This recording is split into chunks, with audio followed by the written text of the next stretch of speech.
The risk management profession stands at a crossroads. The approaches that dominated the last 2 decades are failing. Organizations spend millions on risk registers, heat maps, and compliance frameworks, yet still make catastrophic decisions. The future belongs to risk managers who understand these 10 fundamental principles. Principle 1. Risk analysis happens before decisions, not after. The most critical shift you need to make is understanding when risk work actually matters. Risk management isn't about documenting what could go wrong after decisions are made. It's about analyzing uncertainty before you choose. Every major decision your organization faces, whether it's a capital allocation, a strategic investment, or a vendor selection, should include uncertainty analysis as part of the decision process itself. If your risk assessment happens after the choice is made, you're creating documentation, not value. The question isn't, what are our risks? The question is, given these uncertainties, what should we choose? Principle 2, stop managing lists, start improving choices. Risk registers are seductive because they feel productive. You're identifying risks, assigning owners, tracking mitigations. But here's the uncomfortable truth. Maintaining a list of things that could go wrong rarely improves any specific decision. The future of risk management is decision-centric. Instead of asking, what are all our risks? Ask, what decision are we making and what uncertainties matter for that choice? This shift transforms your role from a compliance function into a strategic partner. You're no longer the person who maintains the risk register. You're the person who helps the business make better choices under uncertainty. Principle 3, distributions beat point estimates every time. When someone asks you, what's the expected cost of this project? Your instinct might be to give them a number. Resist that instinct. Single point estimates are lies dressed up as forecasts. The future is a range of possibilities, not a single outcome. Learn to think and communicate in distributions. And the project doesn't cost $5 million. It has a 50% chance of costing between 4.2 and 6.8 million, with a 10% chance of exceeding 9 million. This isn't being pedantic.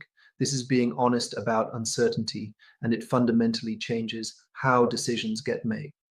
Principle 4, qualitative scales are mathematical nonsense. You cannot add, multiply, or compare risks using labels like high, medium, and low. This isn't a philosophical position, it's mathematical fact.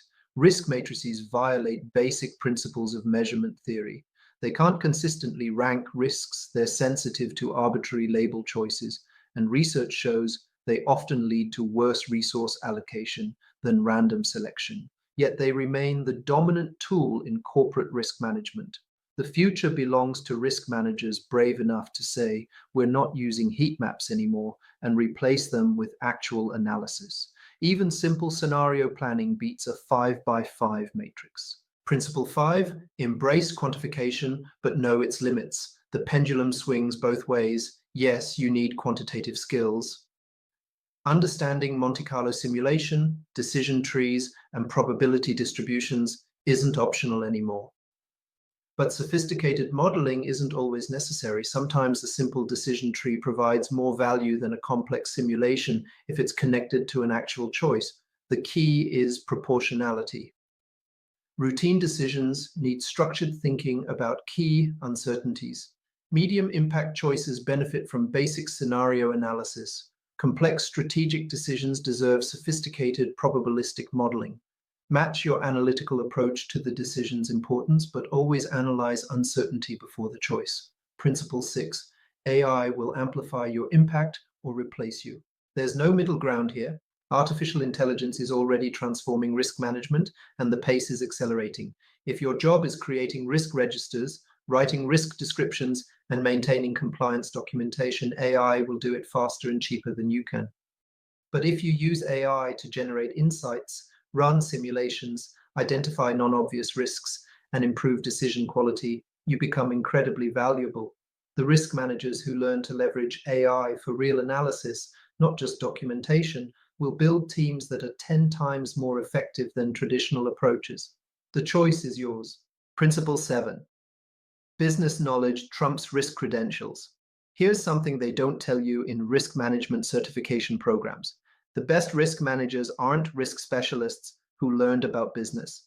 They're business professionals who learned about uncertainty. If you're choosing between deepening your understanding of your organization's operations, markets, and competitive dynamics versus earning another risk management certification, choose the business knowledge every time. You can teach someone Monte-Carlo simulation in a few weeks.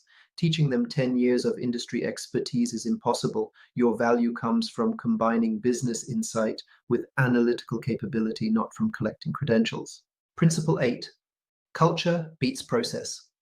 Every single time. You can have the most sophisticated risk framework in the world, and it won't matter if people don't use it. The future of risk management isn't better processes, it's better culture.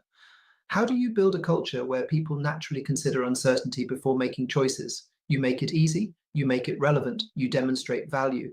When someone sees that your analysis helps them make a better decision and they can measure the impact, they come back. When you show up with 40-page risk reports full of compliance jargon, they avoid you. Every interaction either builds or destroys your credibility.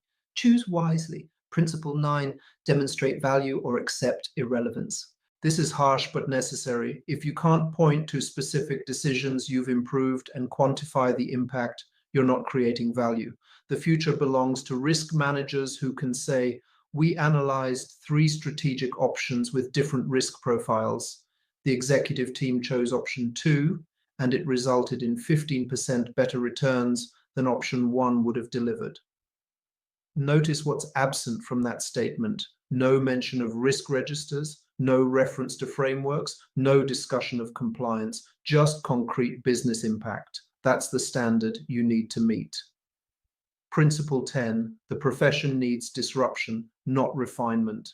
The final principle is the most important. Traditional risk management is fundamentally broken, and incremental improvements won't fix it. We don't need better heat maps. We don't need more sophisticated risk appetite statements. We don't need enhanced compliance frameworks. We need a complete rethinking of what risk management means. The future of this profession is integrating uncertainty analysis directly into decision-making processes, business planning, and strategic choices. It's moving from a separate compliance function to an embedded capability. It's shifting from documenting what could go wrong to improving what we choose to do. This transformation won't be easy.